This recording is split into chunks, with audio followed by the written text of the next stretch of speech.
Assalamualaikum warahmatullahi wabarakatuh. Perkenalkan, nama saya Amalia Rizky Palendra. Saya dari kelompok 4, angkatan 3, Latsar CPNS Mahkamah Agung. Hari ini saya akan membawakan atau menjelaskan sedikit tentang apa sih yang dimaksud dengan akuntabilitas. Banyak orang, sebagian orang menyaut pautkan akuntabilitas itu sama dengan responsibilitas karena mereka berpacu atau bermuara kepada hal yang berhubungan dengan tanggung jawab. Padahal sebenarnya akuntabilitas dengan responsibilitas itu memiliki makna yang berbeda. Jika responsibilitas diartikan sebagai kewajiban untuk bertanggung jawab, maka akuntabilitas itu diartikan sebagai kewajiban pertanggungjawaban yang harus dicapai. Akuntabilitas sendiri itu memiliki beberapa aspek. Ada 5 aspek dalam akuntabilitas. Yang pertama, akuntabilitas adalah sebuah hubungan di mana hubungan itu terdiri dari dua pihak, baik itu antara individu dengan individu, individu dan kelompok, atau kelompok dan kelompok. Yang kedua, akuntabilitas berorientasi kepada hasil. Hasil yang diharapkan dari akuntabilitas itu ialah pemerintahan atau pelayanan yang bertanggung jawab, pelayanan yang adil, yang inovatif, juga maksimal dalam memberikan pelayanan dan bantuan kepada masyarakat luas. Lalu yang ketiga adalah akuntabilitas membutuhkan laporan. Hasil akhir dari akuntabilitas itu sendiri ialah laporan kinerja. Lalu yang keempat, akuntabilitas membutuhkan konsekuensi. Konsekuensi ini dibagi menjadi 2, yaitu ketika dia mengerjakan dengan baik dan benar, dia akan mendapatkan penghargaan. Namun ketika dia salah atau dia melanggar, dia akan diberikan sanksi atau hukuman dari pihak yang berwenang.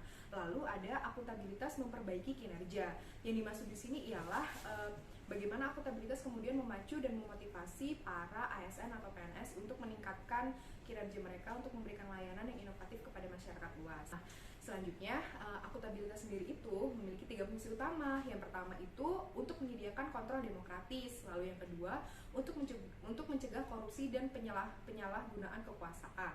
Dan yang ketiga, untuk meningkatkan efisiensi dan efektivitas kinerja yang dimiliki oleh aparatur sipil negara.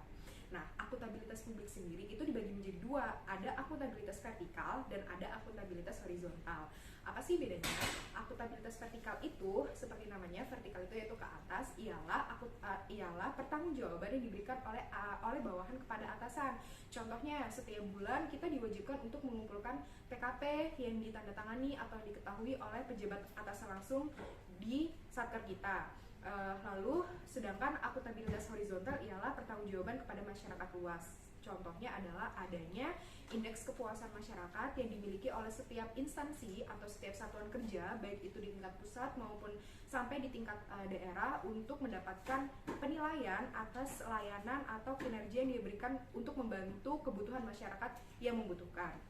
Nah, selanjutnya ada tingkatan akuntabilitas. Tingkatan akuntabilitas itu dari yang paling rendah ialah tingkatan akuntabilitas personal. Apa sih tingkatan akuntabilitas personal? Tingkatan akuntabilitas personal itu adalah nilai-nilai yang dimiliki oleh seseorang, baik itu nilai etika, nilai berintegritas, nilai kejujuran, nilai moral, dan nilai-nilai yang bermuara kepada hal-hal yang baik untuk melayani dan menyelesaikan tanggung jawabnya sebagai seorang aparatur sipil negara. Lalu yang kedua yaitu akuntabilitas individu, yang ketiga akuntabilitas kelompok, yang keempat akuntabilitas organisasi, dan yang kelima ialah akuntabilitas stakeholder. Lalu bagaimana sih mekanisme bagi seorang ASN untuk mencapai akuntabilitas atau untuk mencapai kinerja yang memiliki predikat akuntabel? Yang pertama, seorang ASN harus memiliki integritas yang tinggi. Seorang ASN harus transparansi terhadap apapun yang ia kerjakan kepada atasannya, kepada rekan kerjanya, kepada timnya, atau kepada siapapun yang menjadi partnernya dalam mengerjakan suatu tugas. Lalu seorang ASN harus bertanggung jawab terhadap dirinya sendiri, bertanggung jawab terhadap lingkup kecil yang ia ajak bekerja sama, atau bertanggung jawab kepada atasan langsung. Lalu yang ketiga adalah kepercayaan. Bagaimana seorang ASN dapat memegang kepercayaan itu, baik itu kepercayaan dalam lingkup kecil maupun kepercayaan dalam lingkup luas. Dan yang terakhir adalah konsisten.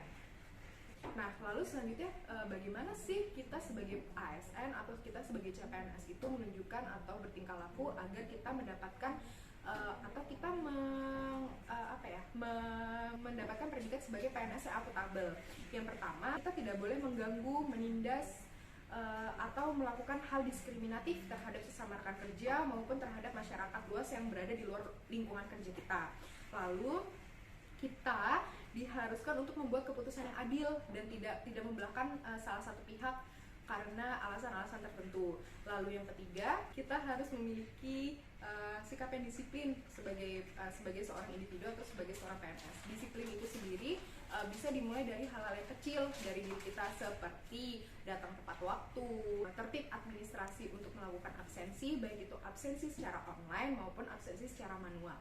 Baiklah, itu saja penjelasan dari saya mengenai akuntabilitas pada kali ini. Semoga bermanfaat. Terima kasih.